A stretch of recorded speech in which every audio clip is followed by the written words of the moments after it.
গাছের পাতাগুলো নড়তেছে আল্লাহর কসম গাছের পাতা নড়ে না, ও আমার মাওলার তাসবিহ পড়তেছে। তোমার ওই রকম কান লাগবে যেই কানের মধ্যে গীবতের আওয়াজ শুনো, ওই কানের মধ্যে মাওলার কুদরতের আওয়াজ কখনো আসবে না। ও আল্লাহর বান্দা, আমার মাওলার রং যদি দেখতে চাও, ওই মাওলার কুদরতের বানানো মাখলুকের দিয়ে তাকাও। ওরে তোমার ইঞ্জিনিয়ার কেমন, 10 তলা বিল্ডিং এর দিকে তাকাইলে বুঝবে ইঞ্জিনিয়ার কেমন।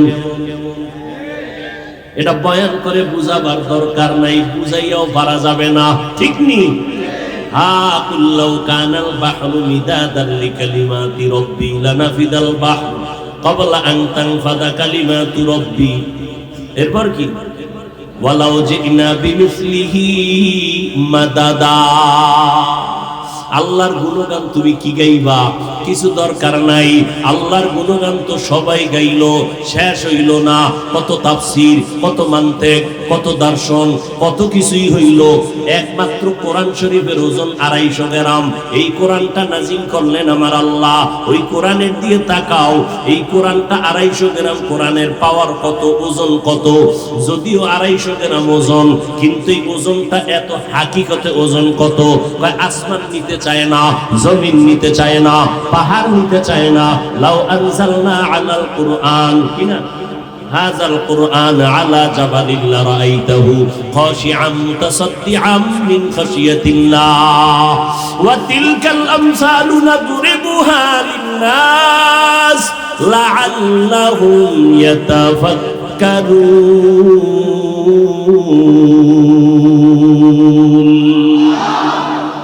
আল্লাহর কোরআনের ওজন 250 গ্রাম, কিন্তু হাকিকতে ওজন কত? 40 বছর আমার নবীর জীবন চলে গেল। 40 বছর মাত্র 5টা আয়াত দিয়ে জিবরাইল আসছেন হীরা গুহার ভিতরে। নবীর সিনার সাথে জিবরাইল সিনা লাগাইয়া হালকা চাপ দিয়া বললেন ইকরা। নবী বলেন মা আনা বিকারিন। আবার চাপ দিয়া বলেন ইকরা। নবী বলেন আমি পড়তে জানি না। এবার তৃতীয়বার একটা জোরে চাপ দিবেন। চাপের ঠেলায় নবীর জ্বর উঠে গেছে, শরীর কম্পন শুরু হয়ে গেল। এইবার বুঝো জিবরাইল এক চাপ দিয়া নবীর অসুস্থ বানায়া চলে গেল। 3 বছরে জিবরাইল আর আসে না।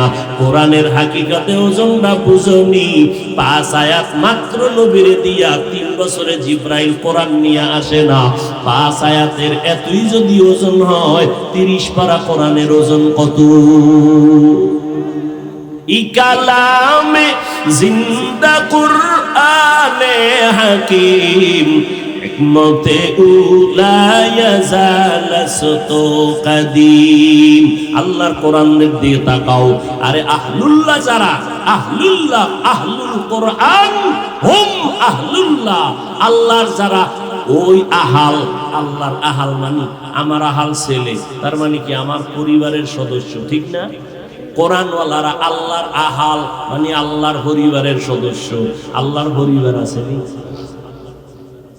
কি কইল নবীজি হাদিসে? আহলুল কোরআন হুম আহলুল্লাহ। কোরআনওয়ালা যারা এরা হলো আল্লাহর আহাল।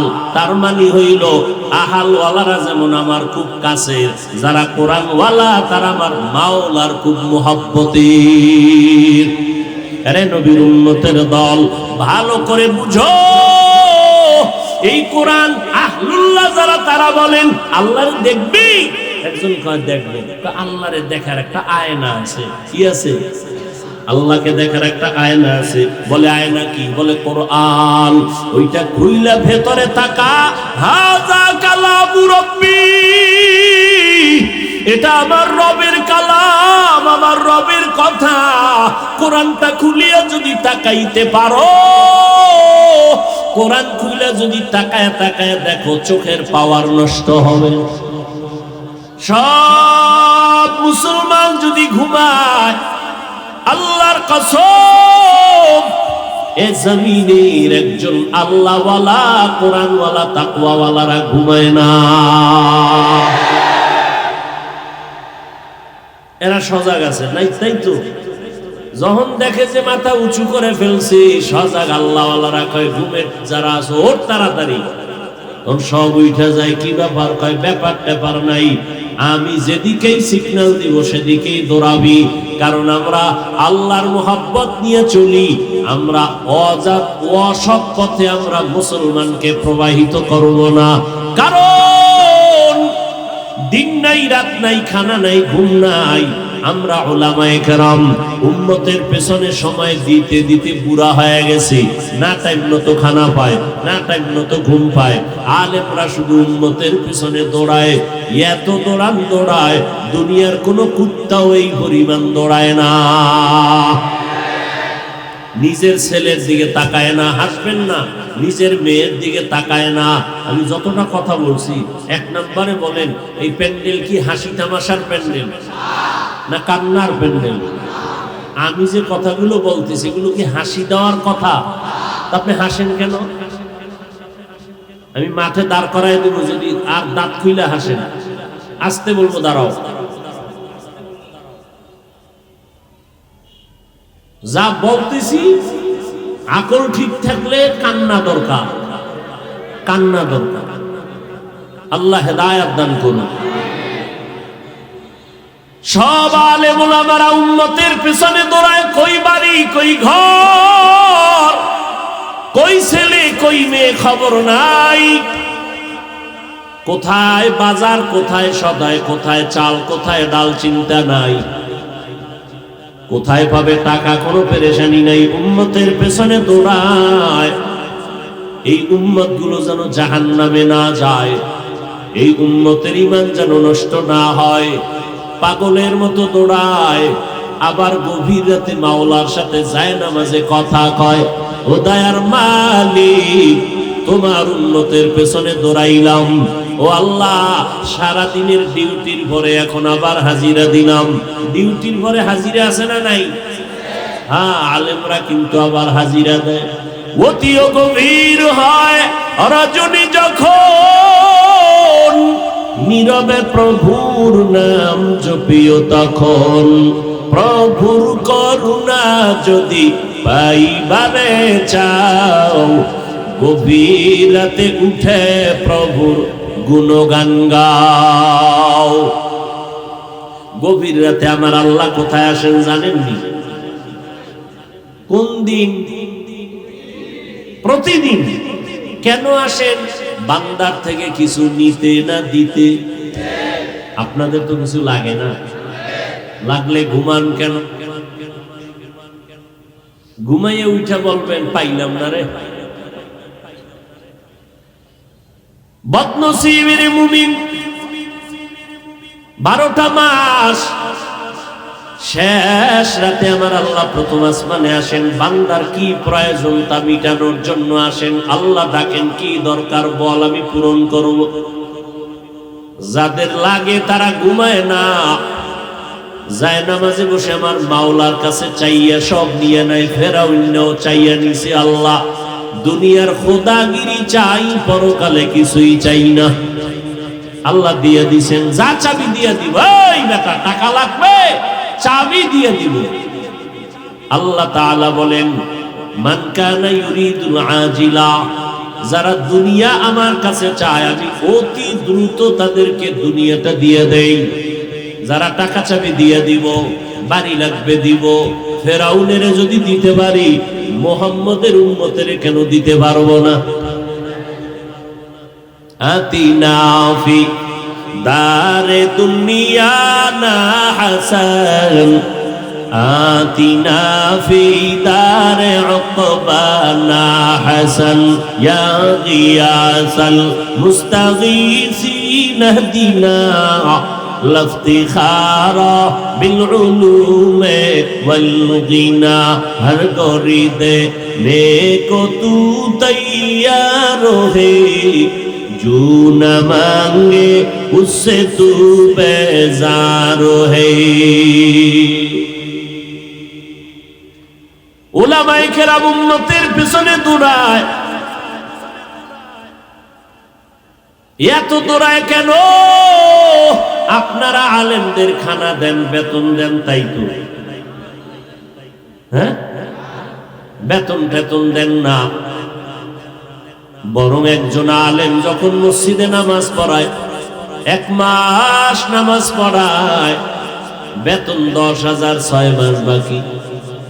কোটিপতি একজন সভাপতির চেয়ার পাইয়া মসজিদের ইমামের বেতন বাবদ দেয় মাসে 100 টাকা। এরপরে ভাগ হয়, কেউ 50, কেউ 10, কেউ 5। এর মধ্যে ইমাম যদি এক ওয়াক্ত নামাজে নাই থাকে, 5 টাকাওয়ালা জিজ্ঞাসা করে, ইমাম গেছিলেন কই? এরম বেয়াদব আছে না নাই?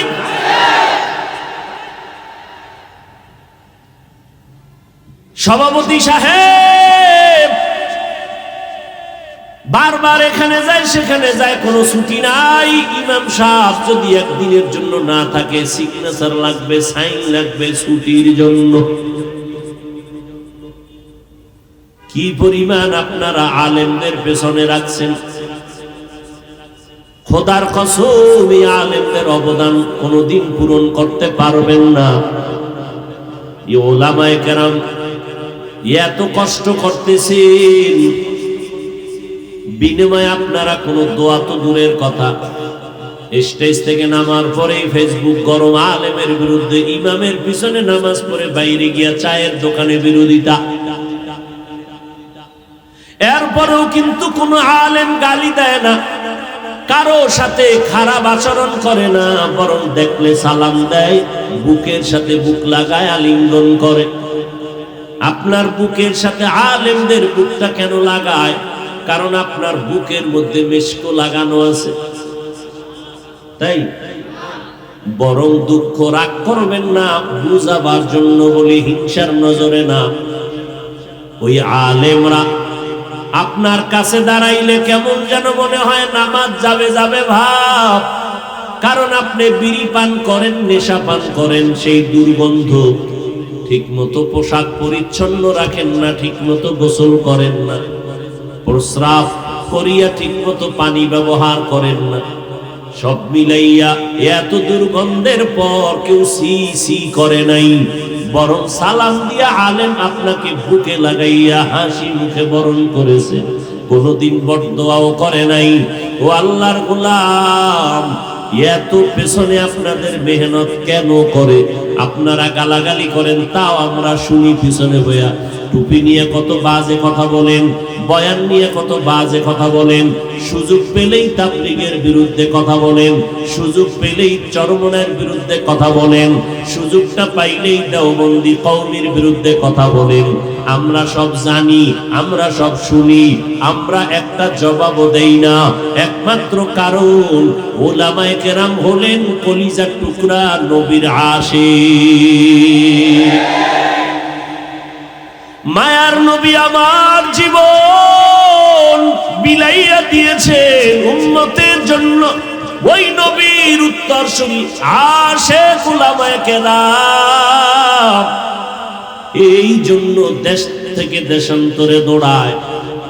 অথচ আমি মাঝে মাঝে বলি, এই নারায়ণগঞ্জের ঈদগার মানুষ আজকে সবাই আপনারা মুসলমান। আমি যে আল্লাহ মানি, আপনারাও সে আল্লাহ মানেন। আমি যে নবীর উম্মত, আপনারাও তো সেই নবীর উম্মত। তাহলে ফলাফল কি? আমার আল্লাহ আপনাদের আল্লাহ দুইজন না একজন? আপনার নবী আমার নবী না দুই? আপনার আমার কোরআন এক, আপনার আমার হাদিস এক। আপনার হাদিস আমার হাদিস আলাদা, আপনার কোরআন আমার কোরআন আলাদা, আপনার ধর্ম আমার ধর্ম আলাদা, আপনার কালেমা আমার কালেমা আলাদা, আপনার কাবা আমার কাবা আলাদা। না, আপনাদের আল্লাহ আমার আল্লাহ এক, আপনাদের আমাদের নবী এক, কোরআন এক, কাবা এক, ধর্ম এক, কালেমা এক। দুনিয়াতে আসছি সিস্টেমও ছিল এক। নাকি আপনারা লঙ্গি ভরে আসছেন? আসার বেলায় সিস্টেম এক। যেদিন আবার বিদায় হব, কাফন হবে সবার বেলায় 3টা, নাকি কম বেশি?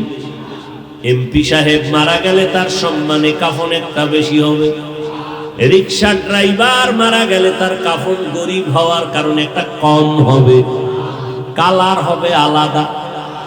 ধনী লোকের কাফনের কালার হবে একরকম, গরিবের কাফনের কালার হবে ভিন্ন রকম। কে ধনী, কে গরিব, কে আলেম, কে মূর্খ, কে ডাক্তার, কে রোগী, কে ইমাম, কে মুক্তাদি, কে বক্তা, কে শ্রোতা, কে পীর, কে মুরিদ, ভেদাভেদ নাই। সবার বেলায় তিন কাফন, কালার হবে সাদা। কাফনে পেঁচাইয়া ঢুকাইলে আর পরিচয় থাকবে না কে ধনী কে গরিব। কবরের সাইজও হবে এক, কবরের ভিতরে প্রশ্ন হবে তিনটা, তাও এক। রবের পরিচয় দাও, ধর্মের পরিচয় দাও, রাহমাতুল লিল আলামিনের পরিচয় দাও। তাহলে আপনার আমার আল্লাহ এক, নবী এক, ধর্ম এক, কোরআন এক, হাদিস এক, কাবা এক, কালেমা এক। আপনার আমি বয়ান করবো কেন? কি আপনি আল্লাহ মানেন না, নবী মানেন না, কোরআন মানেন না, হাদিস মানেন না, কিয়ামত হবে মানেন না, মরণ হবে মানেন না, আমি আপনার বয়ান করবো কেন? বয়ান তো আজকে করার দরকার ছিল হিল ট্যাক্সের পাহাড়ি অঞ্চলে ঢুকে, কারণ খ্রিস্টান মিশনারিরা আমার মুসলমানের উপরে কেমন যেন ঝামেলা করতেছে। বয়ান করার দরকার পঞ্চগড়ে, কেমন যেন টাকার লোভানক দৃষ্টিতে ফালাইয়া মুসলমানকে কিছু কিছু দুশ্মনরা কাদিয়ানি বানাচ্ছে। ঠিক নেই? ওখানে বয়ান করব, হিন্দুদের পাড়ায় গিয়া বয়ান করব, খ্রিস্টানদের গির্জায় গিয়া বয়ান করা দরকার ছিল, কিন্তু 12 মাসে 1 মিনিটও টাইম নাই। মুসলমানের পিছনে তালি দিতে দিতে তাবলিগলারাও ব্যস্ত, পীর সাহেবরাও দৌড়ায়, আরে মাদ্রাসার হুজুরেরাও দৌড়ায়, আমরা বক্তারাও দৌড়াই, সবাই শুধু মুসলমানের পেছনে 12 মাস দৌড়াই। জোহরের পরে বয়ান, ফজরের পরে বয়ান, জুমার দিন খতিব সাহেবদের বয়ান, পীর সাহেবদের মেহনত, এত বয়ান, এত বয়ান, এত বয়ান। এই 12 মাস বয়ান কইরাও ফলাফল জিরো। বয়ানের আগেও কিছু মুসলমান বিড়ি টানে, মোনাজাতের পরেও আবার বিড়ি নিয়ে বাড়ি যায়। এইরকম নিমক হারাম ময়দানে আছে না নাই? এতগুলো মানুষ এখানে আসছে, আজকে ফজর পড়ে নাই, জোহর পড়ে নাই, আসর পড়ে নাই, মাগরিব পড়ে নাই, এশাও। এরপরও কত কত বড় গাদ্দার, আমগো দিল পরিষ্কার আছে না নাই? আল্লাহ হেদায়েত দান করুন। অথচ এই 12 মাসের মেহনতের অর্ধেক যদি আমাদেরকে প্রতিদিন 1 ঘন্টা বয়ান মাত্র 6 মাস হিন্দুদের মন্দিরে করতাম, খ্রিস্টানদের পাড়ায় গিয়া করতাম, আল্লাহর উপরে ভরসা করে বলি ইনশাআল্লাহ এদেশের ওই সব বয়ান শোনার পরে হিন্দু, বৌদ্ধ, খ্রিস্টান সব মদিনাওয়ালারা আশেক হয়ে যাইত।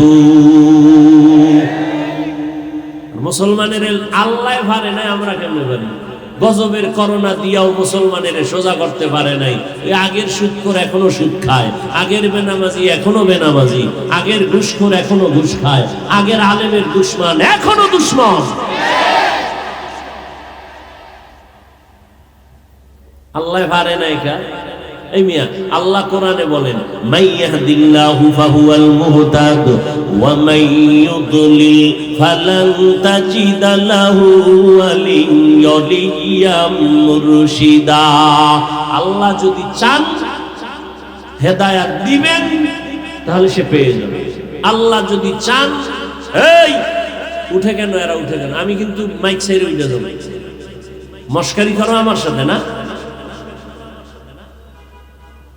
আমি উঠে যাই, লও একসাথে বাড়ি যাই।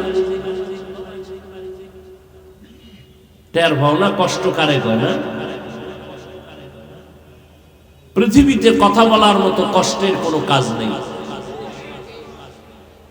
প্রধানমন্ত্রী জাতির উদ্দেশ্যে 7 মিনিট বক্তব্য দিবেন, ভাষণ দিবেন, রাষ্ট্রপতি 6 মিনিট দিবেন।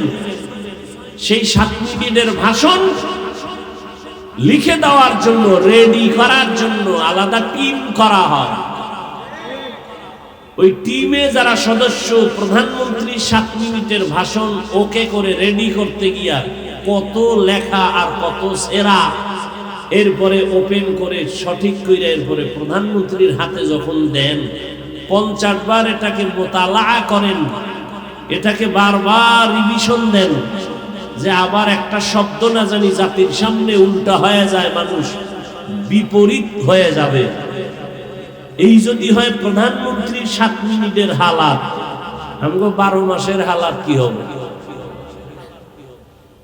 মাগরিবের পরে চিল্লাইলাম 1 ঘন্টার উপরে, এখনো চিল্লাইতেছি। প্রতিদিন এই চিল্লানো 12 মাস টাইম মতো ঘুম নাই, খানা নাই। একটা মানুষের ঘুম যদি টাইম মতো না হয়, তার সব ব্যালেন্স আউলায় যায়, কথার ব্যালেন্স ঠিক থাকে না, চলাফেরার নিয়ম ঠিক থাকে না। এরপরেও 12টা মাস ঘন্টাকে ঘন্টা কত হাজার হাজার কোটি কোটি কথা সাপ্লাই হয় প্রতিদিন। এই যে এত কথা লেখাও নিয়ে আসি নাই, এই কথার পরে এই কথা বলবো, বলতেছি বলতেছি বলতেছি বলতেছি, কেমনে বলবো তাও জানি না। আল্লাহ দয়া করে একটা কথার পরে একটা কথা ছাড়তেছেন। প্যান্ডেলটা কিন্তু সাধারণ প্যান্ডেল না। মসজিদে যদি বয়ান হইতো, তাবলিগওয়ালারা যদি বলতো এই আপনারা বয়ান তালিম হবে, ওখানে তাবলিগের লাইনের ছাড়া বাইরের কেউ ছিল না, এক চাটিয়া বয়ান করা যাইতো, পেরেশানি নাই। পীর সাহেবরা যদি ডাকতো মুরিদেরা, আসো আমরা জিকির করবো, তাদের এক লাইনের মানুষ বসতো, ভিন্ন কেউ বসতো না। ওখানে গিয়ে এক লাইনের বয়ান করতে কোনো টেনশন ছিল না। কিন্তু এই ময়দানটা কত কঠিন ময়দান, এখানে সব লাইনের মানুষ। আওয়ামী লীগ যারা করে তারাও আছে, বিএনপির লোক আছে, জাসদ আছে, বাসদ আছে, অসত আছে। যারা আমগো পাঁচকল্লি দেখলে কাফের কয়, কুচিপা গল্লিতে দাঁড়ায় দাঁড়ায় বসে আছে, শুনে কি কয়। তাহলে এতগুলো মানুষের মেজাজ ঠিক রেখা 2 ঘন্টা 1.5 ঘন্টা বয়ান করা মামার বাড়ির আবদা। হ্যাঁ, তুমি মন চাইছে বসলা, মন চাইছে উঠে গেল না, মাস্তানি করো না। আল্লাহ হেদায়েত দান করুন। ভাইরা আমার, এই যে এত কথা বলতেছি কথা বলতেছি, এটা কি মনে করেন আমার মাওলার দয়া ছাড়া সম্ভব?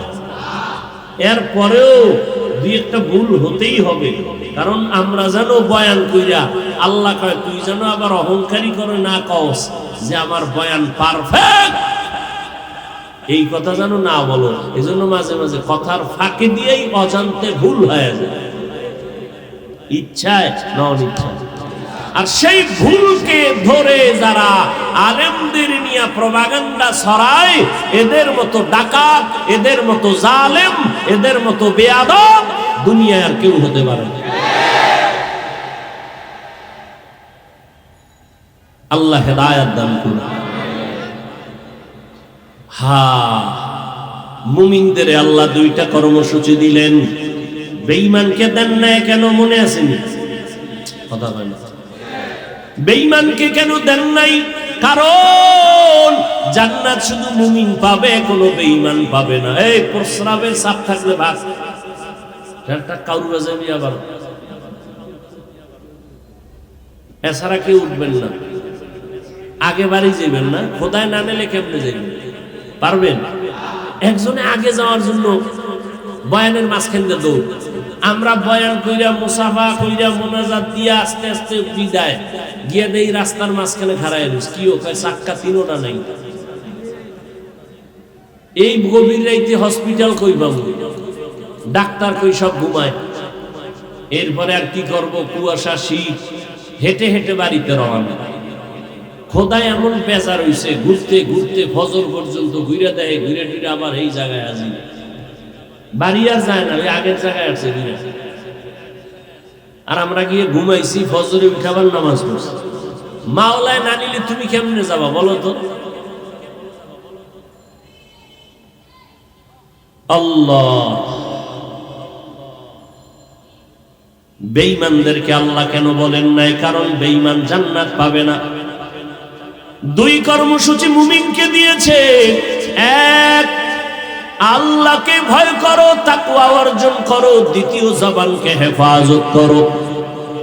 এই 2টা কর্মসূচি যারা পালন করবে তাদের জন্য 2টা পুরস্কারের ঘোষণাও আল্লাহ দিলেন নগদ। এক নাম্বার পুরস্কার, বান্দার জিন্দেগীর সব টুটা ফাটা আমল আল্লাহ কবুল করে নিবেন। সুবহানাল্লাহ। না, দ্বিতীয় পুরস্কার, আল্লাহ পাক তার জিন্দেগীর সব গুনাহগুলো মাফ করে দিবেন। কয় কর্মসূচি? এক হলো আল্লাহকে ভয় করা, দ্বিতীয় কর্মসূচি জবানকে হেফাজত করা। কেমনে করব? নিয়ম আছে না নাই? মন গড়া কেমনে করবেন? নিয়মটা কেমনে হবে? আল্লাহ সেই দিকে ইঙ্গিত করে আয়াতের শেষে বলেন, ওয়া মাইয়ুতিল্লাহ ওয়া রাসূলাহু ফাকাদ ফাযা ফাওজান আযীমা। আল্লাহ তাআলা বলেন, আমি আল্লাহ আর আমার রাসূলের অনুসরণের মাধ্যমে করতে হবে, অন্য কারো কথায় মনমতো করলে হবে না। আমি আল্লাহ যেমনে কইছি আমার আল্লাহর অনুসরণ করিয়া আমার রাসূলের অনুসরণের মাধ্যমে করতে হবে। অনুসরণের নাম হলো ইতাআত, আর একটার নাম হলো মুহাব্বত। মুহাব্বত ভিন্ন জিনিস, ইতাআত ভিন্ন জিনিস। মুহাব্বতের বাংলা অর্থ হলো ভালোবাসা, ইতাআতের অর্থ হলো অনুসরণ, অনুকরণ। ভালো করে মনে রাখবেন, এখানে আপনারা জানা আসছেন সবাই আমাকে, আমি 100% বিশ্বাস করি আমাকে ভালোবাসেন। এটা যেমন সত্য, কেউ আমার অনুসরণ করেন না এটাও। তাহলে আপনাদের ভিতরে মুহাব্বত আছে, আমার ক্ষেত্রে আপনাদের অন্তরে ইতাআত নাই। তবে ভালো করে রেকর্ড করেন কলবের ভেতরে, সফলতার জন্য মুহাব্বত ইতাআত কি লাগবে? ভালোবাসায় হবে না, অনুসরণ লাগবে। এবার ভালো করে বুঝেন অনুসরণ কাকে বলে। যে যাকে অনুসরণ করবেন সে তার রঙে রঙিন হয়ে যাবেন, সে তার রঙে রঙিন হবেন। এখানে যদি কেউ আমার অনুসরণ করে, তার টুপিটা আমার টুপির মতো হবে, তার পোশাকটা আমার পোশাকের মতো হবে, তার রুমালটা আমার রুমালের মতো হবে, তার ডিজাইনটা আমার ডিজাইনে হবে। এক কথায় যে আমার অনুসরণ করবে তার রংটা আমার রঙের মতো হয়ে যাবে। যেই বান্দা বান্দি মদিনাওয়ালার অনুসরণ করবে, আল্লাহর অনুসরণ করবে, ওই বান্দা আল্লাহর রঙে রঙিন হয়ে যাবে। যে মদিনার অনুসরণ করবে সে মদিনার রঙে রঙিন হয়ে যাবে। ভালো করে মনে রাখবেন, একটার নাম মুহাব্বত আর একটার নাম ইতাআত। মুহাব্বত মানে ভালোবাসা, ইতাআত মানে অনুসরণ। সফলতার জন্য কোনটা লাগবে? মুহাব্বত না ইতাআত? ইতাআত লাগবে। যদি এখানে যারা আছেন নবীরে মুহাব্বত করেন না, করেন, কিন্তু ইতাআত না থাকলে সফলতা আসবে না, অনুসরণ না থাকলে আসবে না। যেমন আপনারা কি মুহাব্বত করেন? বর্তমান দুনিয়ার সব মদিনাওয়ালার আশিকের মুহাব্বত যদি এক পালায় দেওয়া হয়, নবীর কলিজার চাচা আবু তালিবের মুহাব্বত আর ভালোবাসার সমান হবে? কিন্তু জান্নাতি কেন? মুহাব্বত ছিল, ইতাআত ছিল না। তাহলে কি লাগবে? মুহাব্বত না ইতাআত? ইতাআত। নবীর রঙে রঙিন হতে হবে। এরে আল্লাহর বান্দা, এখানে আরো ব্যবধান শুনেন।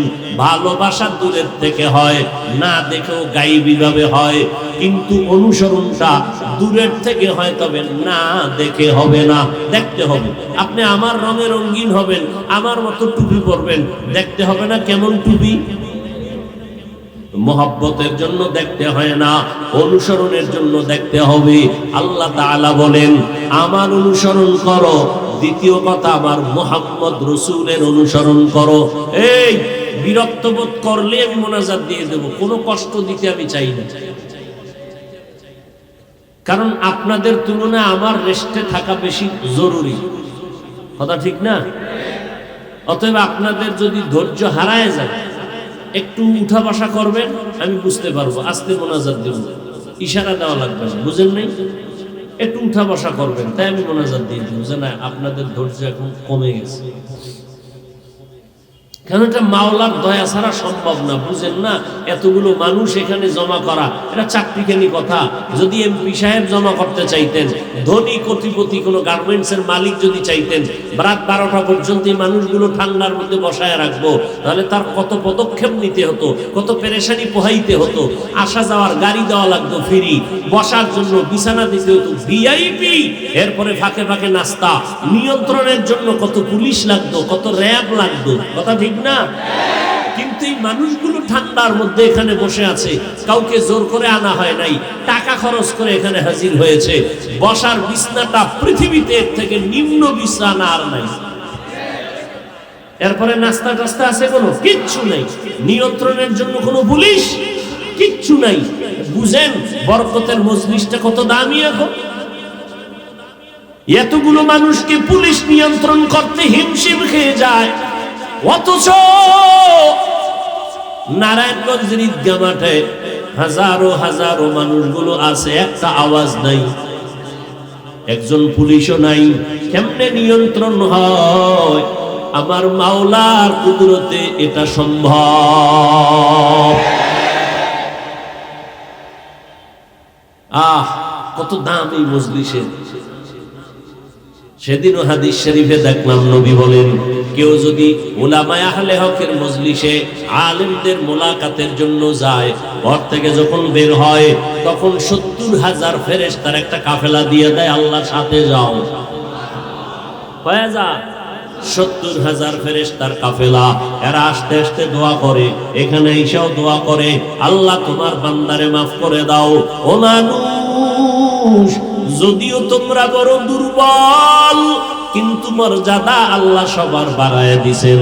আজকে আসমান তোমার গোলামি করে, জমিন তোমার গোলামি করে, পাহাড় তোমার গোলামি করে, চন্দ্র তোমার গোলামি করে, সূর্য তোমার গোলামি করে, বাতাস তোমার গোলামি করে। ও আল্লাহর বান্দারা, জঙ্গলের প্রাণী গোলামি করে মানুষের, নদীর মাছ মানুষের গোলামি করে। একটা গরু মানুষের সামনে মাথা নত করে দাঁড়ায়, যদি গরুটা একটা লাথি মারে একটা মানুষ জায়গায় মরে যাবে, কিন্তু গরুটা বাচ্চারে দুধ না দিয়া সব বনিয়াদমরে দেয়, রাগ করে না। এগুলো কেন? তোমার শক্তির কারণে। কিন্তু ওরা আমগো কাছে দুর্বল না, বরং গরুর কাছে তুমি আমি শক্তিতে দুর্বল, ঠিক নি? এরপরেও কেন গরু তোমাকে সম্মান করে? এর একমাত্র কারণ তোমার মর্যাদা অনেক বেশি, তোমার সম্মান বেশি, এই জন্য গরুয়ে সম্মান করে। সম্মানটা কেন? তুমি খাইতে পারো বেশি, শক্তি বেশি, মেধা বেশি না, এজন্য।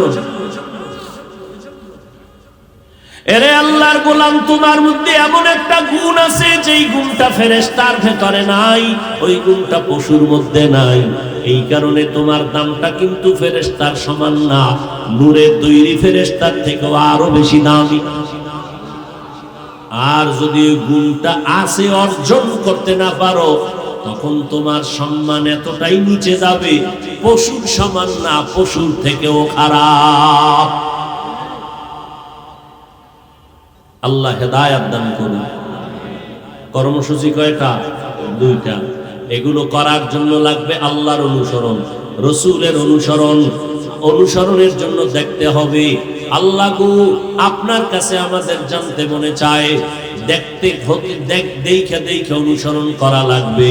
কিন্তু এমন এক পেশ লাগলো, আপনি যে বললেন আমরা আপনার অনুসরণ করব, আপনাকে তো এই দুনিয়ার হায়াতে দেখা যাবে?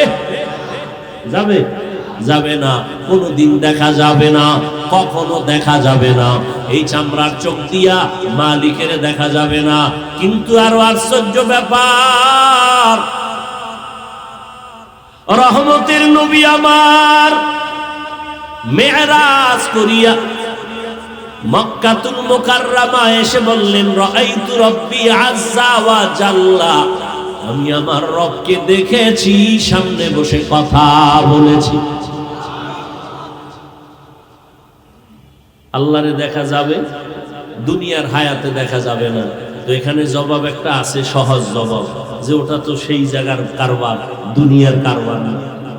কিন্তু আরো প্রশ্ন থেকেই গেল, আল্লাহর নবীর একজন কলিজার টুকরা সাহাবী যিনি 7 বছর থেকে 12 বছর এর মধ্যে নবীর হাতে হাত লাগাইয়া কালেমার পতাকা উড্ডীন করার জন্য শপথ নিলেন হযরতে আলী রাদিয়াল্লাহু তাআলা আন। ওই আলী আল্লাহর কাছে এত দামি হয়ে গেলেন, একজনে আলীর ইবাদত দেখে জিজ্ঞেস করলেন, ও ভাই আলী, তুমি কার ইবাদত করো? বলে, আমি আল্লাহর ইবাদত করি। বলে, যেই আল্লাহর ইবাদত তুমি করো, বলো ওই আল্লাহকে তুমি দেখছো নাকি? হযরত আলী জবাব দেয়, আমি আলী এমন আল্লাহর ইবাদত করি না যাকে আমি দেখি না। আমি আল্লাহরে দেখে দেখে ইবাদত করি। আরো সহজে জবাব নেন। হাদিসের মধ্যে বড় একটা প্রসিদ্ধ হাদিস আছে, যেই হাদিসকে ডেঙ্গাইয়া পৃথিবীর কোনো হাদিস পড়নেওয়ালারা আগাইতে পারবে না।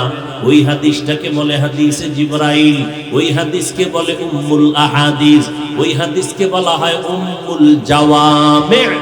ওই হাদিসের মধ্যে আছে জিবরাইল আমিন আসেন, riwayat বা বর্ণনাকারী হযরত ওমর ফারুক রাদিয়াল্লাহু তাআলা আন। তিনি বর্ণনা করেন জিবরাইল আসেন মুসাফিরের সুরতে, আয়েশা নবীর হাঁটুর সাথে হাঁটু লাগাইয়া বসলেন। প্রশ্ন করে নবীকে, নবী জবাব দেয়। ওই প্রশ্নকারী মুসাফির বলে, সাদাক্তা, সত্য বলেছেন। ইসলাম কারে কয়, ঈমান কারে কয়? শেষে একটা প্রশ্ন করলেন, ইহসান কাকে বলে? মাল ইহসান? আল্লাহর নবী জবাব দিলেন, আনতা আবুদাল্লাহা কাআন্নাকা তারাহ ফাইন লাম তাকুন তারাহ ফাইন্নাহু ইয়ারাক। প্রশ্ন করছে জিবরাইল, ইহসান কাকে বলে? নবী জবাব দিলেন, আল্লাহর ইবাদত বান্দা এমন ভাবে করবে যেন বান্দা নিজে আমার আল্লাহকে দেখতে পায়। কঠিন কথা। আল্লাহর ইবাদত এমনি ভাবে করবে, এই নিয়তে করবে যে আমি আল্লাহকে দেখে দেখে সিজদা করি, আমি আল্লাহকে দেখে দেখে নামাজের কিরাত করি, এইভাবে ইবাদত করবে।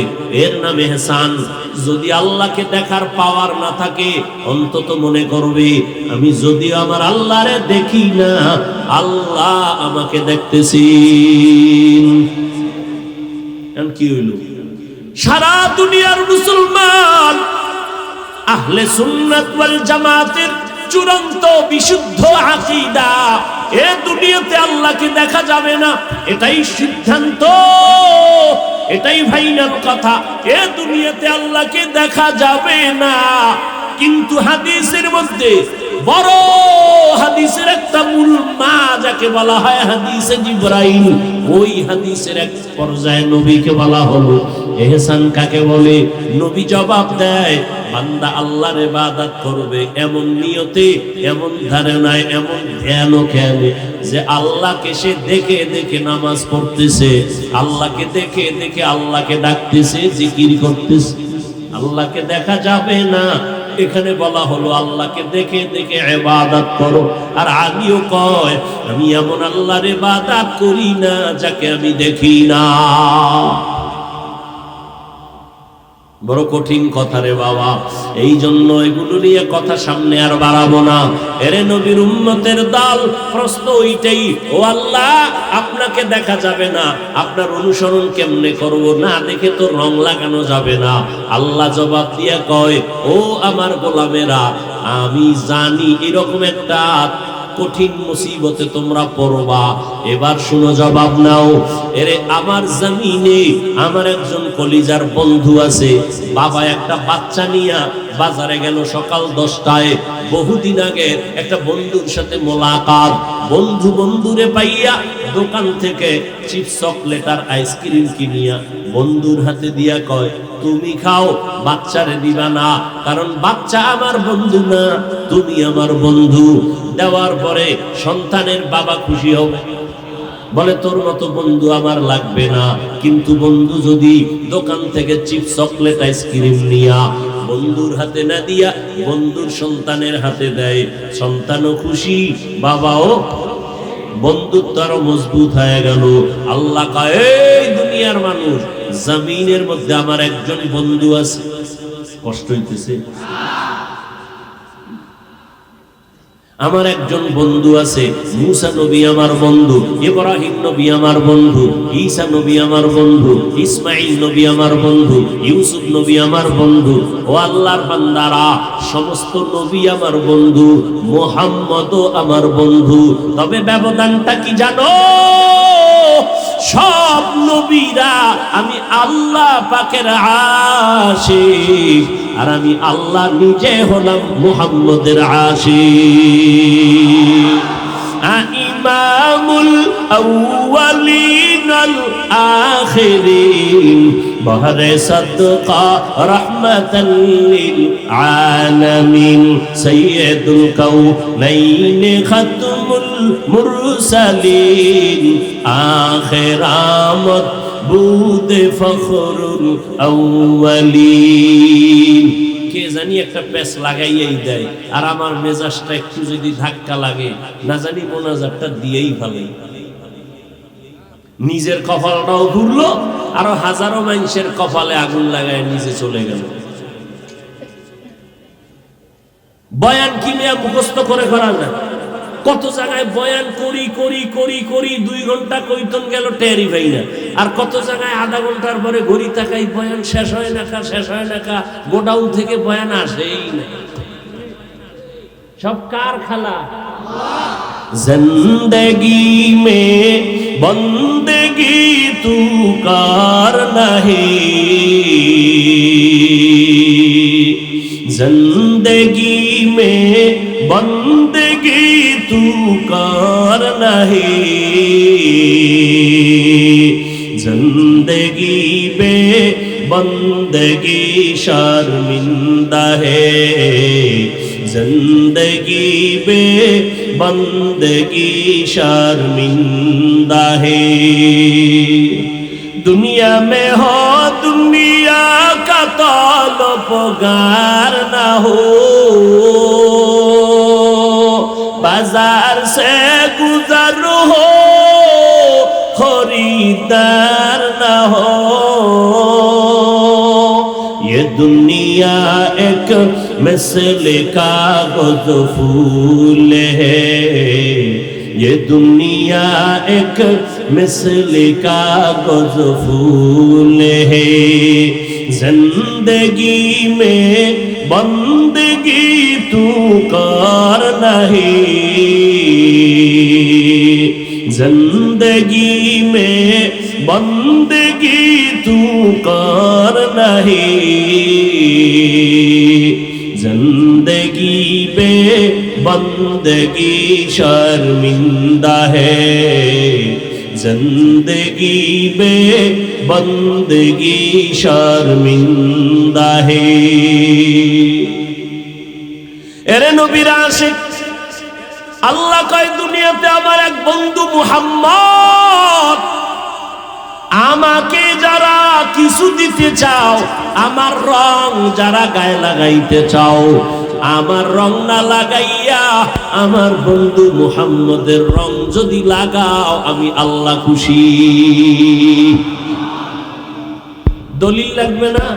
আল্লাহ দলিল দেন, কুল ইন কুনতুম তুহিব্বুনাল্লাহ ফাত্তাবিউনি ইউহিব্বুকুমুল্লাহ ওয়া ইয়াগফির লাকুম যুনুবাকুম ওয়াল্লাহু গফুরুর রহিম।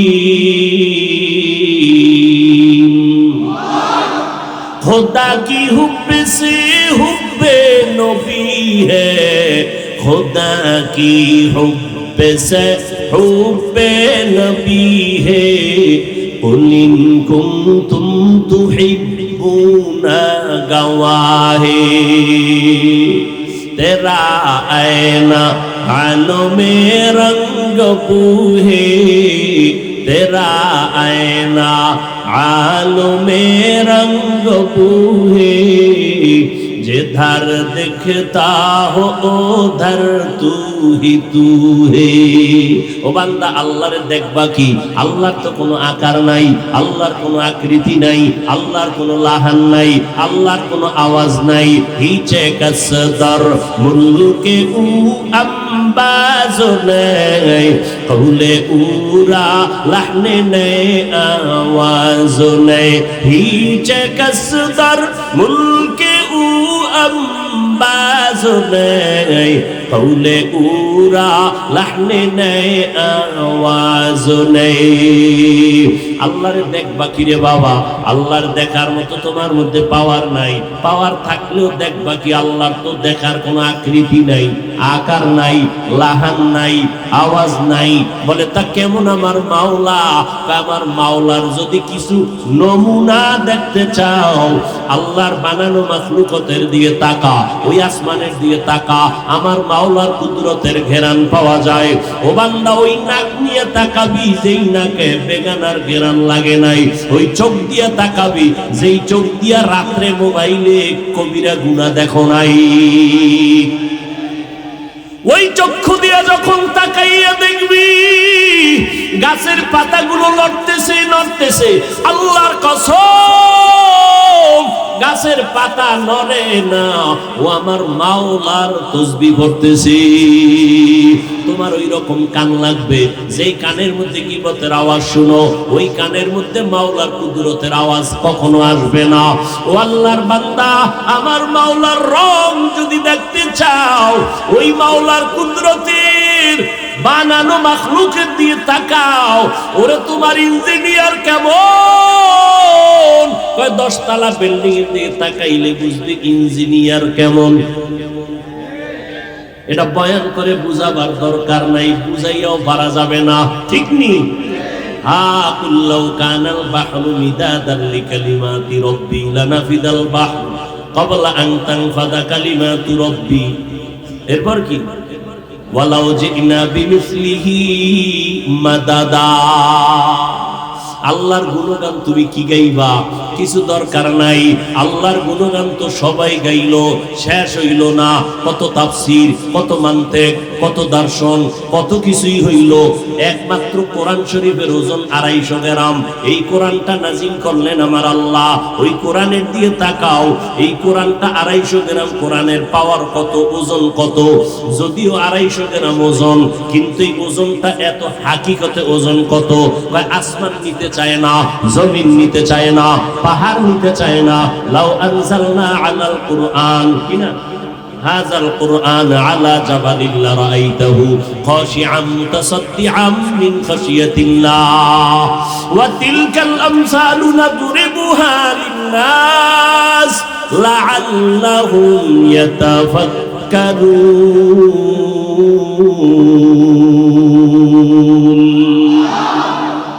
আল্লাহর কোরআনের ওজন 250 গ্রাম কিন্তু হাকিকতে ওজন কত 40 বছর আমার নবীর জীবন চলে গেল 40 বছর মাত্র 5টা আয়াত দিয়ে জিবরাইল আসছেন হীরা গুহার ভিতরে নবীর সিনার সাথে জিবরাইল সিনা লাগাইয়া হালকা চাপ দিয়া বললেন ইকরা নবী বলেন মা আনা বিকারিন আবার চাপ দিয়া বলেন ইকরা নবী বলেন আমি পড়তে জানি না এবার তৃতীয়বার একটা জোরে চাপ দিবেন চাপের ঠেলায় নবীর জ্বর উঠে গেছে শরীর কম্পন শুরু হয়ে গেল এইবার বুঝো জিবরাইল এক চাপ দিয়া নবীর অসুস্থ বানায়া চলে গেল 3 বছরে জিবরাইল আর আসে না কোরআনের হাকিকতে ওজনটা বুঝনি 5 আয়াত মাত্র নবীরে দিয়া 3 বছরে জিবরাইল কোরআন নিয়ে আসে না 5 আয়াতের এতই যদি ওজন হয় 30 পারা কোরআনের ওজন কত ই কালামে জিন্দা কুরআনে হাকিম হিকমতে উলা ইয়াজালাসতু কাদিম আল্লাহর কোরআনের দিকে তাকাও আরে আহলুল্লাহ যারা আহলুল্লাহ আহলুল কোরআন হুম আহলুল্লাহ আল্লাহর যারা ওই আহাল আল্লাহর আহাল মানে আমার আহাল ছেলে তার মানে কি আমার পরিবারের সদস্য ঠিক না কোরআনওয়ালারা আল্লাহর আহাল মানে আল্লাহর পরিবারের সদস্য আল্লাহর পরিবার আছে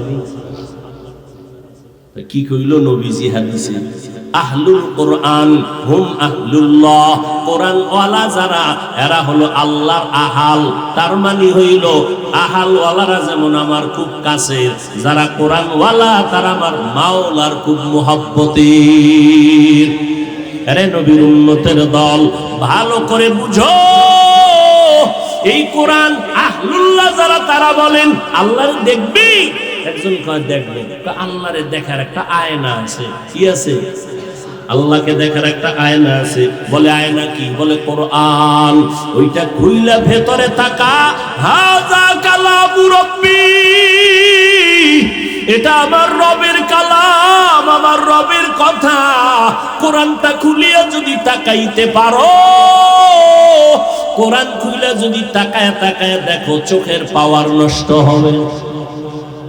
আল্লাহর অনুসরণ কেমনে করবেন? কয় রাসূলের দিন আল্লাহ খুশি হয়ে যাবেন।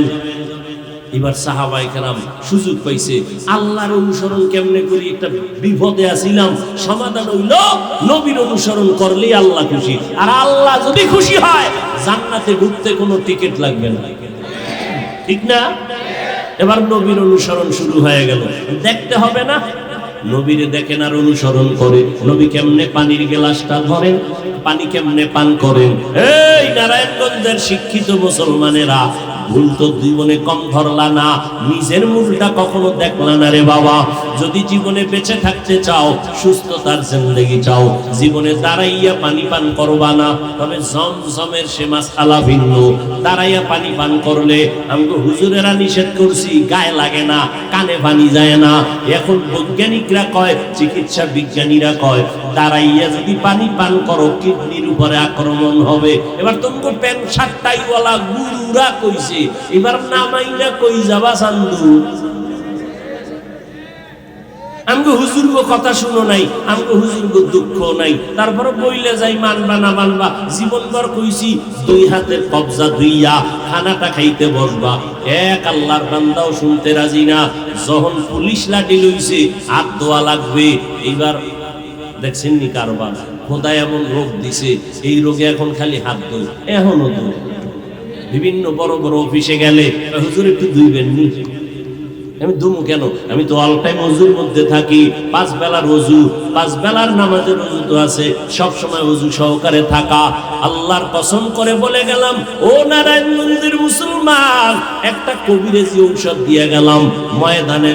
আল্লাহর রাসূলের পক্ষ থেকে সব সময় যদি ওযুর সাথে থাকতে পারো, জমিনের কোন বেঈমান, কোন জিন, কোন ভূত, কোন আসর, কোন তাবিজ, কোন কুফরি তোমার ক্ষতি করতে পারবে না। সব সময় কিসের থাকা? ওযু সহকারে থাকা। আল্লাহ তৌফিক দান করেন। আরো আস্তে করে বলেন, এরে নারায়ণগঞ্জের মানুষ, জীবনে পানি দাঁড়াইয়া পান করবা না। ওরে আল্লাহর গোলাম, সাহাবায়ে কেরাম নবীরে দেখেন আর আমল করেন।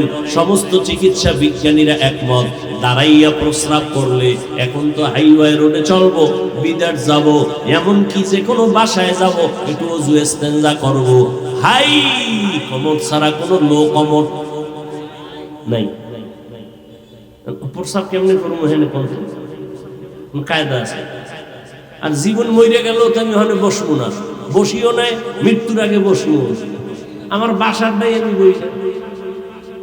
আর মানুষে এখানে কতবার, এখানে কত বরকত দিয়ে গেছে, ওখানে তো আমার বসার প্রশ্নই উঠে না। হাইওয়ে হোটেলে গেলে উপায় নাই, দাঁড়ায় প্রস্রাব করা ছাড়া। এবার বিজ্ঞানীরা কি কয়, দাঁড়াইয়া প্রস্রাব করলে ওর অকাল মরণ হবে, কিডনি ড্যামেজ হয়ে যাবে। এবার যাবা কই চান্দু? ওই শুরুতে একটা কথা বলছিলাম, কিনা মনে নাই, একটু বইলে নেই, বলছিলাম আবার বলি।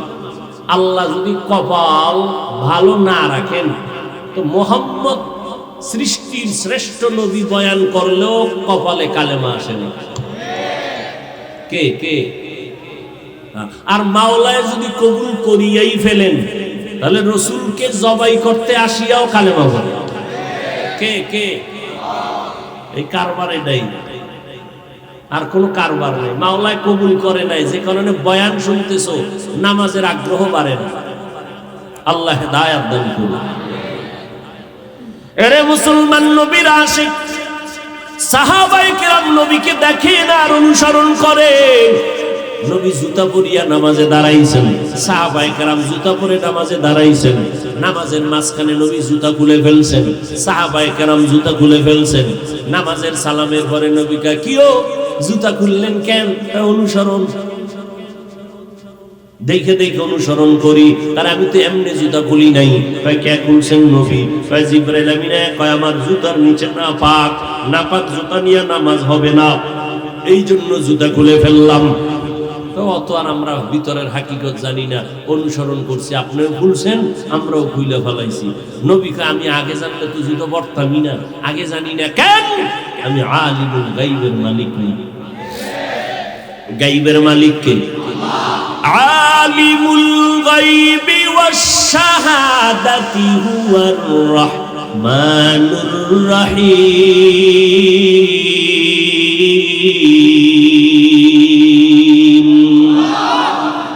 গায়বের মালিক কে? আল্লাহ। যেই কুদরতে গায়েব জানেন, এই রকমই অন্য কেউ গায়েব জানেন মনে করার নাম শিরক। মনে করবে তারা মুশরিক, মুশরিকদের জন্য জান্নাত হারাম। ওয়া মান ইউশরিক বিল্লাহ ফাকাদ হারামাল্লাহু আলাইহিল জান্নাহ। যারা আল্লাহর সাথে শিরিক করবে তাদের জন্য জান্নাত হারাম। আল্লাহ শিরিক মুক্ত ঈমান ও আমল আমাদের দান করেন।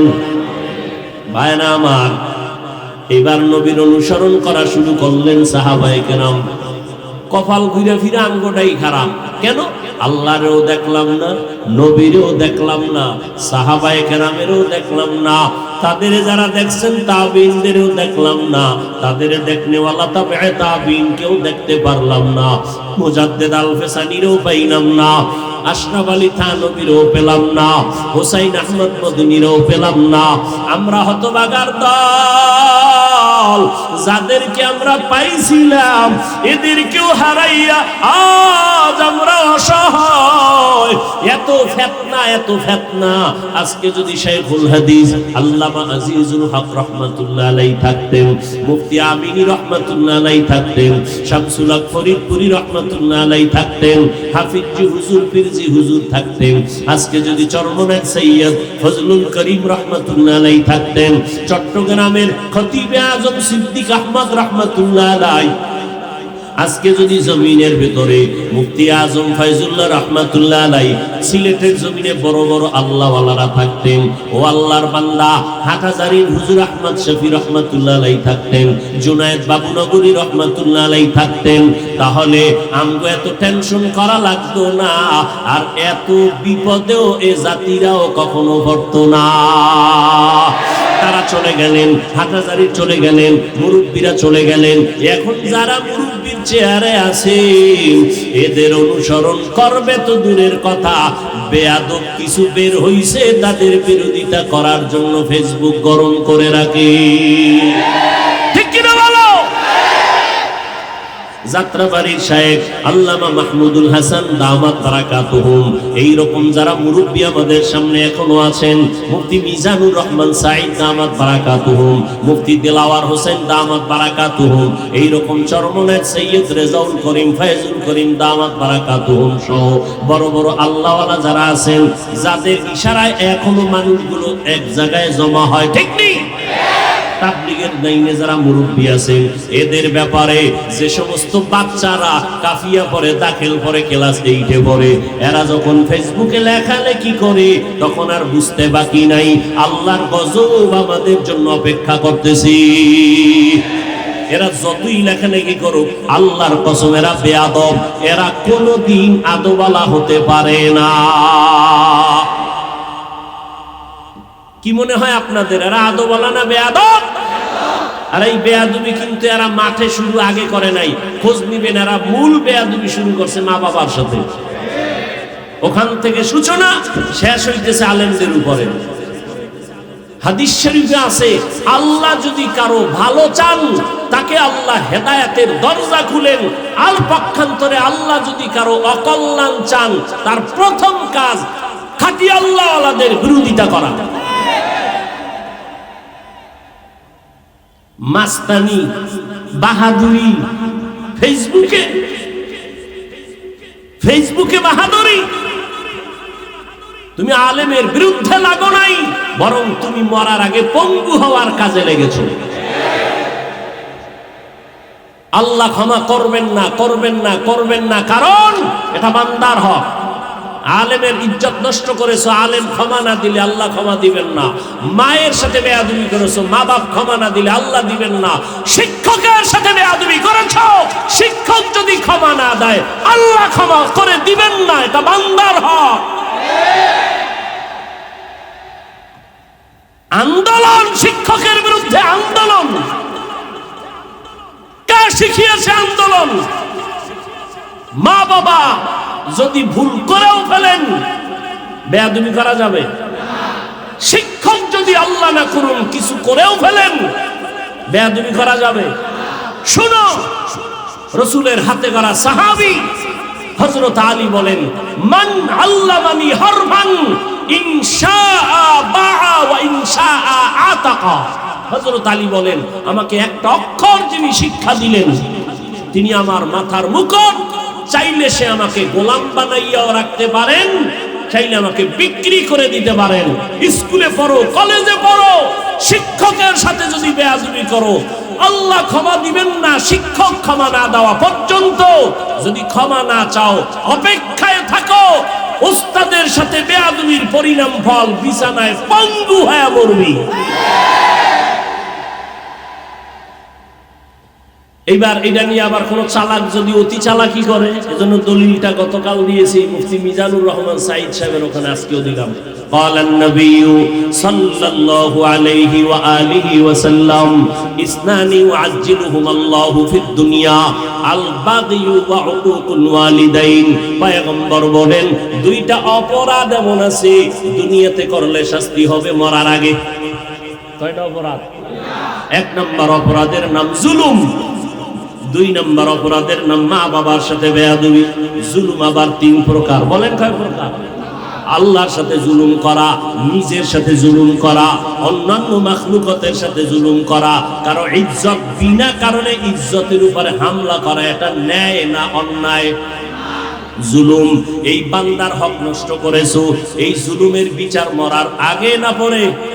আগেই। রাসূলের হাদিস, এরে আল্লাহর সাথে জুলুম, আল্লাহর সাথে জুলুমের অর্থ শিরিক করা। ইয়া বুনাইয়া লা তুশরিক বিল্লাহ ইন্নাশ শিরকা লাযুলমুন আযীম। লোকমানে হাকিম বলেন, ও সন্তান, আল্লাহর সাথে শিরিক করবা না, শিরিক হলো জুলমে আযীম। নিজের সাথে জুলুম করা। নিজের সাথে জুলুমের সহজ একটা ব্যাখ্যা হলো, আমি নামাজ পড়ি, আমার ছেলের নামাজের দাওয়াত দেই না, আমি ছেলের উপরে জুলুম করলাম। বুঝেননি? আর একটা কঠিন ব্যাখ্যা, আমি জুলুম করতেছি, আমার এই হাত দ্বারা অন্যায় করি, হাতের উপরে জুলুম, চোখ দিয়ে অন্যায় করি, চোখের জুলুম, কান দিয়ে অন্যায় কথাগুলো শুনতেছি, কানের উপরে জুলুম করতেছি। আর একটা অন্য মাখলুকাতের সাথে জুলুম, সেটা ভাই হোক, আপন কেউ হোক, অন্য মানুষ হোক, আর অন্য কোনো মাখলুকাত হোক।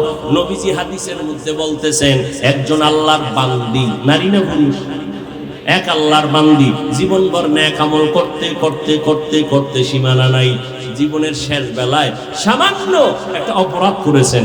একটা বিড়াল ঘরের মধ্যে ঢুকলো, খাঁচায় ঢুকার পর আটকায় ফেললো, নিজেও খানা দিল না, বাইরে থাকতেও দিল না যে বিড়ালটা বাহিরে গিয়ে খানা খাবে, এই সুযোগটাও দেয় নাই। বিড়ালটা ওখানে থেকে ধুকে ধুকে না খেয়ে ক্ষুধার তৃষ্ণায় মারা গেল। আল্লাহর নবী বলেন, গাইবি আওয়াজ এসে গেল, এই আল্লাহর বান্দি, এই যে বিড়ালের উপরে জুলুম করছো, এই অপরাধের কারণে তোর জিন্দেগীর সব নেক আমলগুলো বরবাদ। একটা বিড়ালের সাথে জুলুম করলে যদি এই হয়, যারা মানুষ হত্যা করে আছে না না, মানুষের মারছে। এক যুবক ছেলে বাচ্চাওয়ালা মায়ের সাথে পরকিয়া করিয়া, প্রেম করিয়া, ওই মেয়েটারে নিজে নিবে, মেয়েটাও স্বামীর ওই ছেলের কাছে যাবে, যাইতে গিয়া তার আপন স্বামীর রাতের বেলা হত্যা করলো। হত্যা করার পর কি লাভ হইল রে যুবক যুবতীরা? একজনারে পাইতে গিয়ে আরেকজনারে জবাই করছো, পরিণাম ফল কি হইছে? ছেলেটার ফাঁসির রায় হয়ে গেছে, মেয়েটার যাবজ্জীবন। 3টা বাচ্চা পেছনে পেছনে কান্দে, মা আম্মু আম্মু বলিয়া কাঁদে।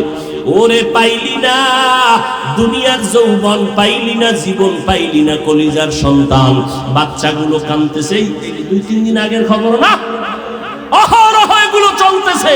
ও যুবক, আরেকজনকে হত্যা করিয়া নিজে পার পায়া যাবা, সেই বাংলাদেশ আর নাই। এতদিন ছিল ডিজিটাল, এখন কর্মসূচি কি স্মার্ট। ওই তারফাং করার কায়দা নাই। 5 বছর আগে আকাম করছো, আকাম কইরা মার্ডার কইরা ঢুকছে, পালাইছে কোথায়? তৃতীয় লিঙ্গের কাতারে।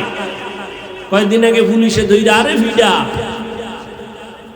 ঠিক নেই, কই পালাবা?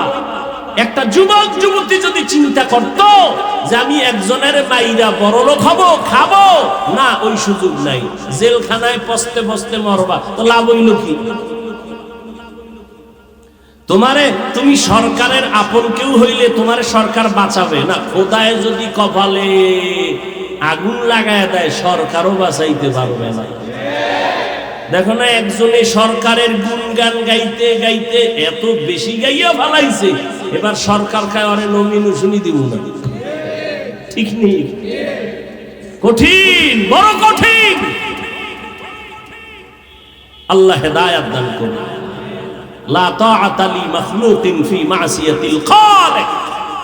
আল্লাহকে অসন্তুষ্ট করে ভিন্ন কারো অনুসরণ করবা, এটা হারাম। আল্লাহ বুঝার তৌফিক দান করুন।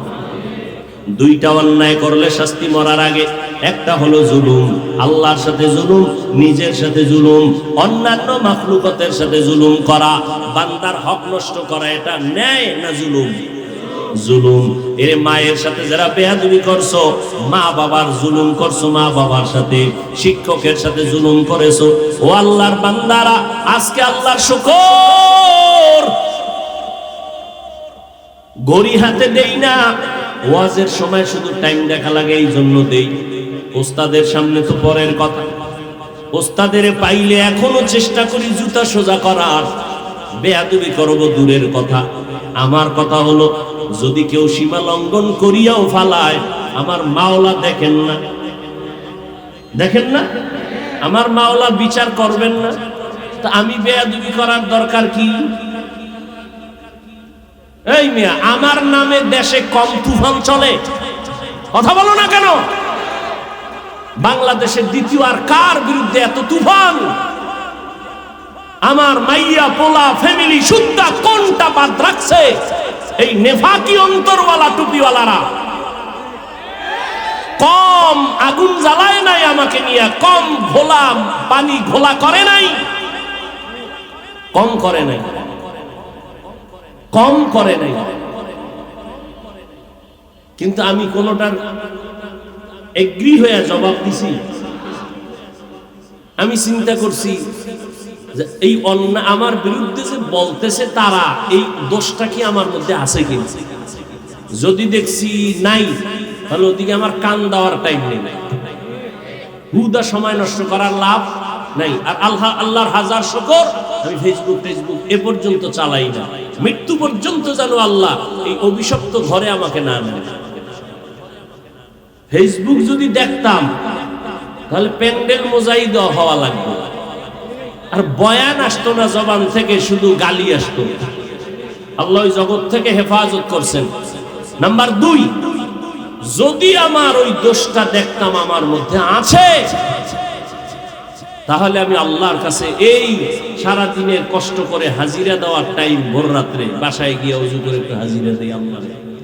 ও আল্লাহ, ভুলে কিছু অন্যায় করে ফেলছি, তুমি মাফ করে দাও। আমার মাওলার থেকে দয়াময় কে? আল্লাহ কয় তোরে মাফ করে দিব, এবং তোর বিরুদ্ধে যারা এরপরেও উল্টা পাল্টা করবে, আমি আল্লাহ চাইলে ওদের অন্তরে তোর প্রতি গাইবী ভাবে মোহাব্বত বাড়ায় দিব। তো দুশ্মন হবে বন্ধু, দুশ্মন হবে। আর যার কপাল খারাপ, তার বিষয় ভিন্ন। তো আমার কথা এটাই, কোন মুরব্বী যদি কিছু করে থাকেন, আমার আল্লাহ নাই, তা আমার এটা নিয়ে টেনশন করার কি দরকার? আমার আর কাম নাই। আল্লাহ মাফ করে দেন। মানুষের বদদুয়া বড় মারাত্মক। মানুষের সব থেকে বড় গুণের নাম আদব। যার মধ্যে আদব নাই, ওর কোনো মূল্য নেই, কোনো মূল্য নাই। এক ক্লাসে লেখাপড়া করেছি উজানি অঞ্চলে। সেই আমগো এক ক্লাসের ছাত্র নাম কইলে সব ফেসবুক শরীফের গোলামেরা চিনে ফেলবে সবাই। দেওবন্দে গিয়া পাশ করে আসছে 1 নাম্বার, বেলেটের থেকে বেরেন এত তাজা, কিন্তু একটা জায়গায় গিয়া শান্তি পাচ্ছে না। সব জায়গায় শুধু ধিক্কার, বেইজ্জতি। শুধু একমাত্র কারণ, এমন কোন মুরব্বী নেই যার ব্যাপারে ও ফেসবুকে আঙ্গুল তুলে নাই।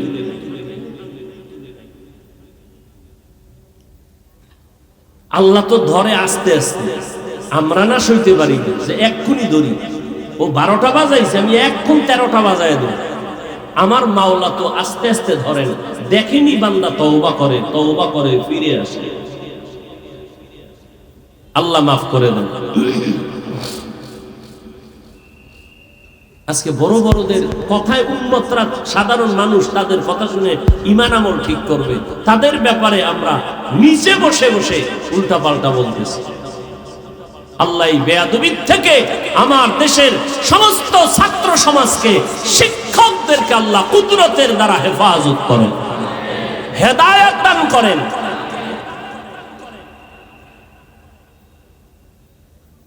তাহলে 2টা অপরাধ করলে শাস্তি মরার পরে না আগে?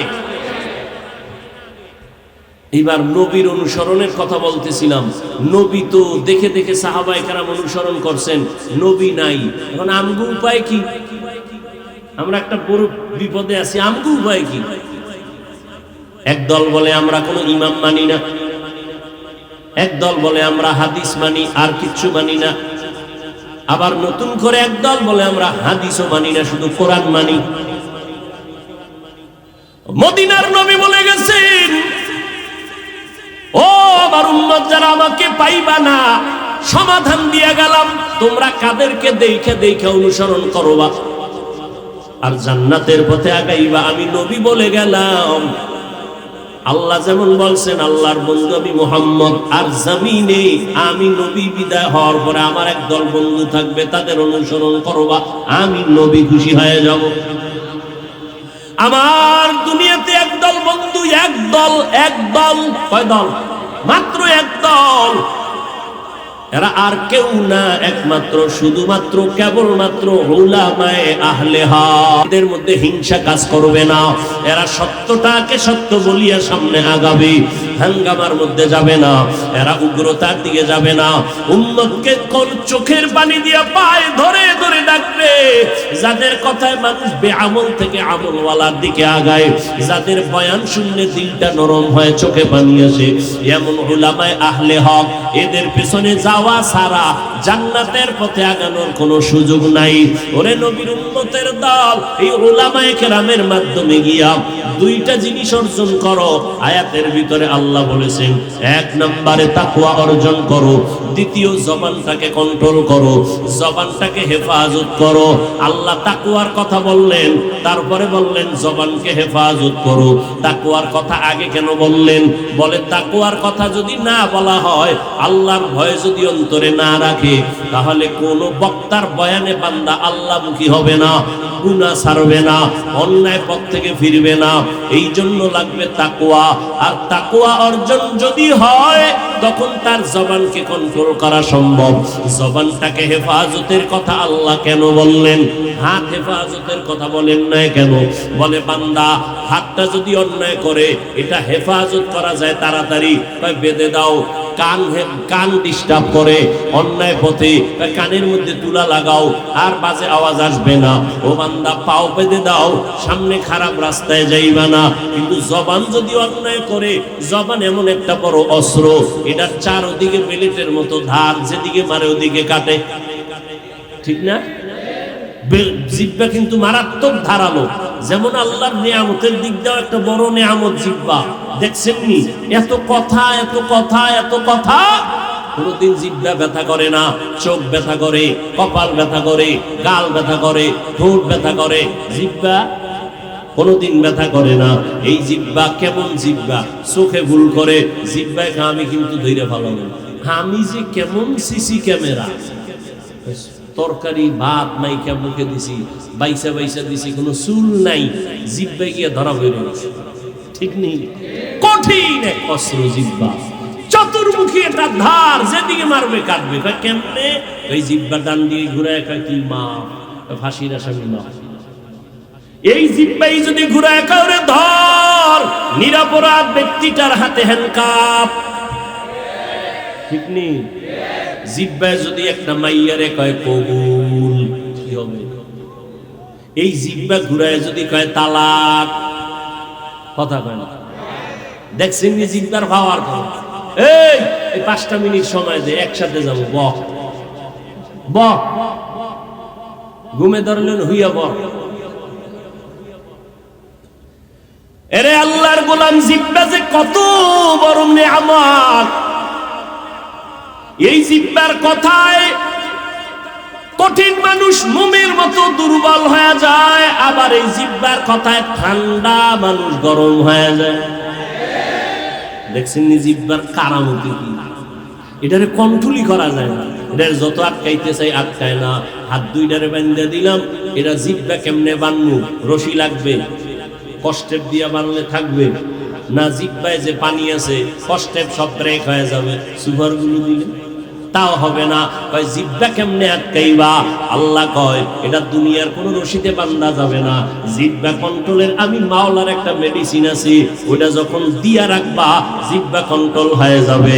ওই জিহ্বা নামক মেশিনটা কন্ট্রোলের অস্ত্রের নাম হলো তাকওয়া। হর কে দারত খৌফে হকদার দিল মাদাম, জন্নতুল মাওয়া দেহত ও রামকাম, জুজবা হকচি জে মখাদ ইনসুজা, ফজলে উআ মস্তে দর জুমলা জাহা। ও আল্লাহর বান্দারা, জবানটাকে কন্ট্রোল করবো কি দিয়া? তাকওয়া। এটা কি জন্ম থেকে নিয়ে আইছেন আম্মাজানের থেকে? না, তাকওয়া অর্জন করতে হবে, অন্য জায়গার থেকে আইনা কলবে ঢুকাইতে হবে। কয় তাকওয়াও ধরা যায় না, কলবটারেও ধরা যায় না, তাহলে ঢুকাবো কেমনে? ছিদ্র কই? আবার এই তাকওয়া পাবো কোথায়? এবার শুনো তাকওয়ার ঠিকানা শুনে নাও। লিকুল্লি শাইইন মাদিনুন ওয়া মাদিনুত তাকওয়া কুলুবুল আরিফিন। প্রত্যেকটা জিনিসের একটা গোডাউন আছে। তাকওয়ার গোডাউন হলো আল্লাহর প্রিয় বান্দাদের কলব। এই কলবের মধ্যে তাকওয়া। তারাও কিন্তু মেহনত করছেন আরেকজনের মাধ্যমে। এইভাবে মেহনত করতে করতে তাকওয়াওয়ালা হয়েছেন। এদের সাথে সংযোগ লাগায় দাও। এরা যখন নেক নজর দিয়ে তাকাইবে, তোমার অন্তরের মধ্যে আমার মাওলার কুদরতে তাকওয়া ঢুকে যাবে। আচ্ছা, আমাকে একটা নগদ প্রশ্নের জবাব দেন। নগদ, এই যে আপনারা প্যান্ডেলে বসছেন, আল্লাহকে সাক্ষী রেখে একেবারে সাধারণভাবে বলবেন, সাদা দিলে। এই যে বয়ান শুনছেন, আল্লাহকে সাক্ষী রেখে বলেন। এই যে 2-2.5 ঘন্টা আলেমদের বয়ান শুনছেন, কালকে শুনছেন, আপনাদের অন্তরে এই আলেমদের এখানে বসার পরে একটু কি দাগ কাটে নাই? দিলে কাটছে? হাসা। তাহলে আপনি 2 ঘন্টা আলেমের সামনে বৈশা বয়ান শুনলে যদি দিলে সামান্য দাগ কাটে, তো যেই বান্দা আলেমদের সাথে আল্লাহওয়ালার সাথে বছরকে বছর সোহবতে কাটাবে, ও তো কলবটাকে পরিষ্কার করে জান্নাতি হইয়া কবরে যাবে। এই জন্যই তো আমি বলি, এই দুনিয়ায় যারা বলে ওয়ালি মানি না, আউলিয়া মানি না, ওরা কোরআন শরীফ মানে না, ওরা বুখারী শরীফ মানে না, ওরা ভণ্ড। ওদেরকে যারা ভণ্ড বলে না, তারাও ভণ্ড।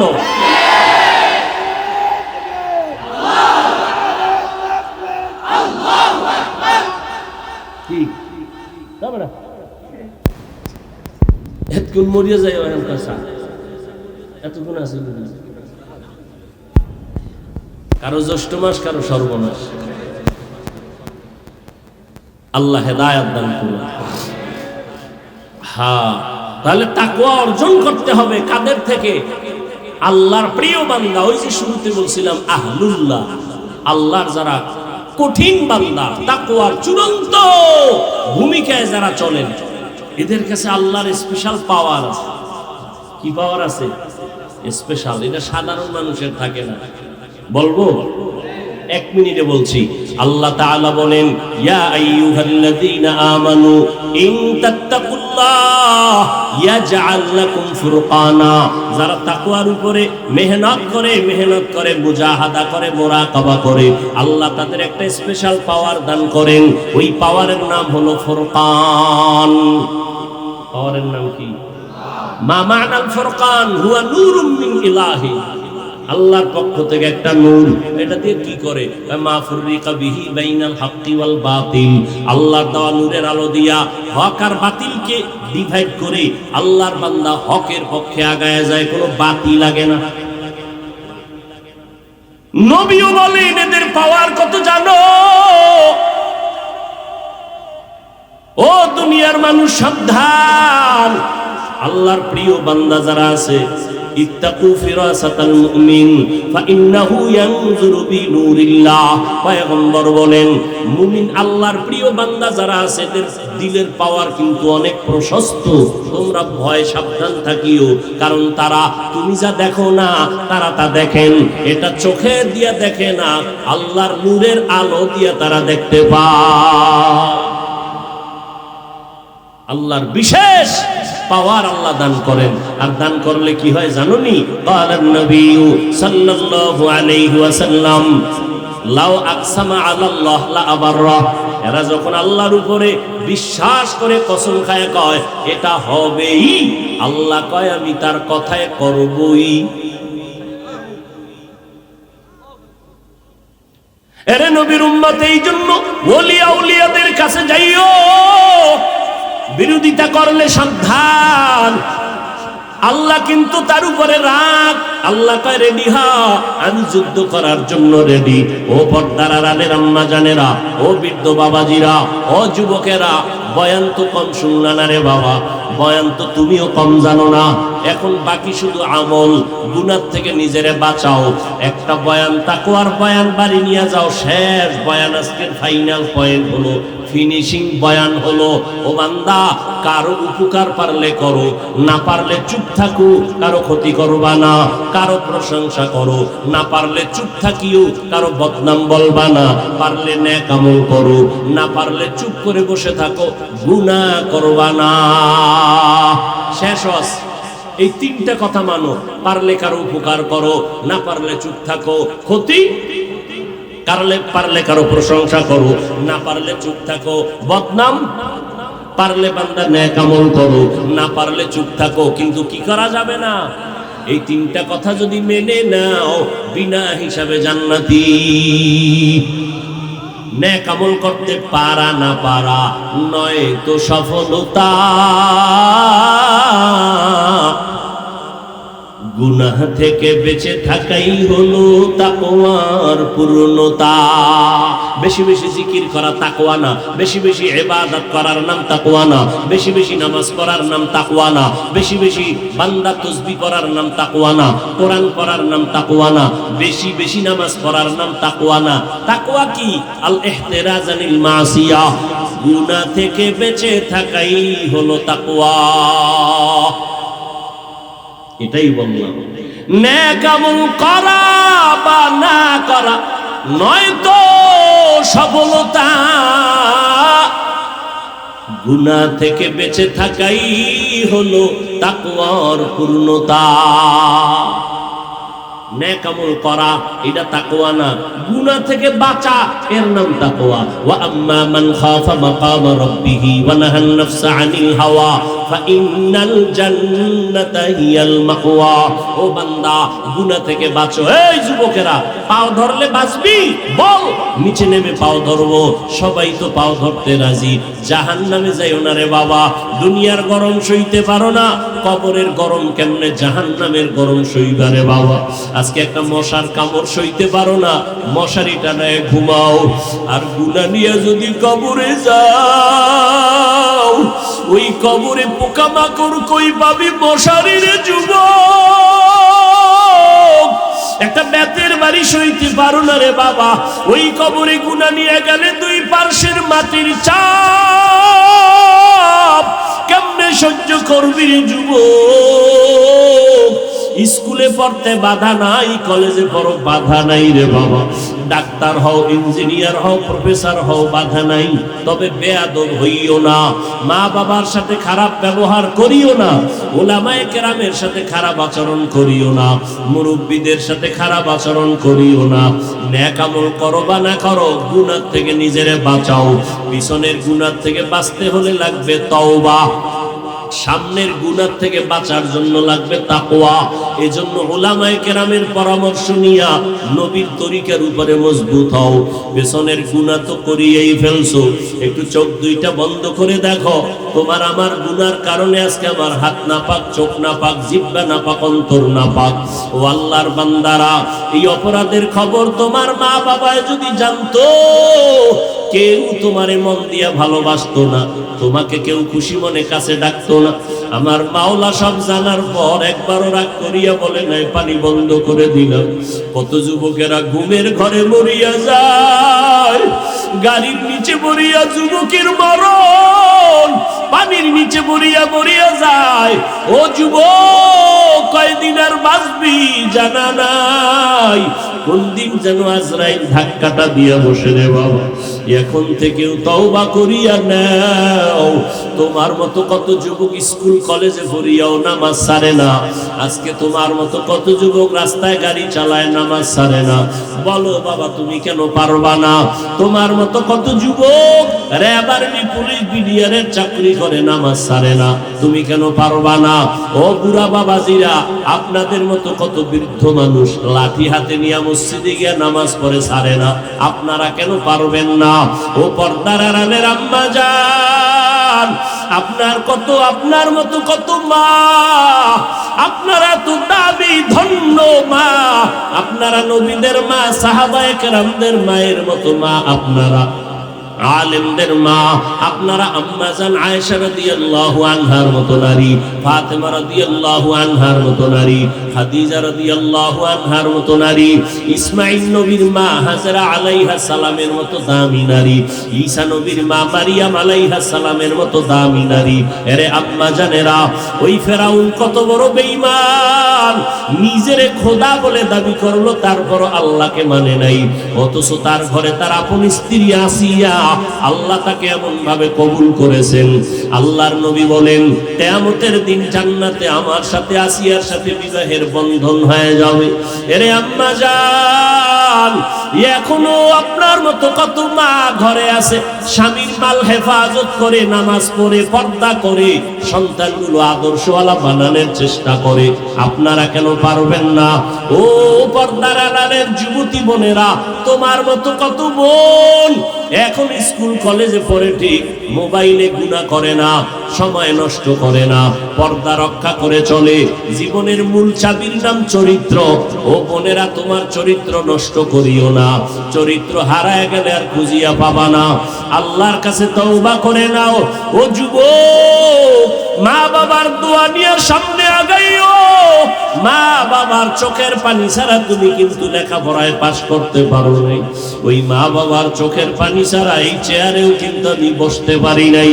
ওই মা বাবার চোখের পানি আর দোয়া ছাড়া তুমি টাকার মালিক, বাড়ির মালিক, সম্মানের চেয়ারের মালিক হতে পারো নাই। অতএব ওই মা বাবার দোয়া নিয়ে সামনে আগাও। মাওলার কাছে মনে মনে বলো, দয়ার মালিক, আমার মতো গুনাহগার কেউ নাই। গুনাহ নিয়ে কবরে যেতে চাই না। ও আল্লাহ, জীবনে যত অন্যায় করছি ক্ষমা চাই। আজকে থেকে আর নামাজ ছাড়বো না, দাড়ি কাটবো না, মা বাবাকে কষ্ট দিব না, ওলামায়ে কেরামের বিরোধিতা করব না, নবীর সুন্নাত অনুযায়ী চলবো। তওবা করার মতো যদি অন্তর তৈরি হয়, মুনাফিকি দুর্বলতা যদি না থাকে, খাঁটি তওবার নিয়তে দুটো হাত আল্লাহকে দেখায় দাও। আয় আল্লাহ, হাতগুলো কবুল করে নেন, তওবা কবুল করে নেন, তওবার উপরে মজবুত হইয়া চলার মতো তৌফিক দান করেন। আমিন। আলহামদুলিল্লাহি রাব্বিল আলামিন, والصلاة والسلام على سيد الأنبياء والمرسلين وعلى آله وأصحابه أجمعين يا أرحم الراحمين يا أرحم الراحمين يا أرحم الراحمين رب ارحمهما كما ربياني صغيرا اللهم إنك عفو كريم تحب العفو فاعف عنا اللهم إنا نسألك رضاك والجنة ونعوذ بك من سخطك والنار اللهم إنا نعوذ بك من البرص والجنون والجذام وسيء الأسقام উদয়ার মালিক কুদরতের নজর দিয়া তাকাইয়া দেখেন আল্লাহ, দুনিয়ার বাড়িওয়ালাদের দরজাগুলো বন্ধ, আপনার রহমতের দরজা খোলা। কুদরতের নজর দিয়া দেখেন ওলামায়ে কেরামরা হাজির।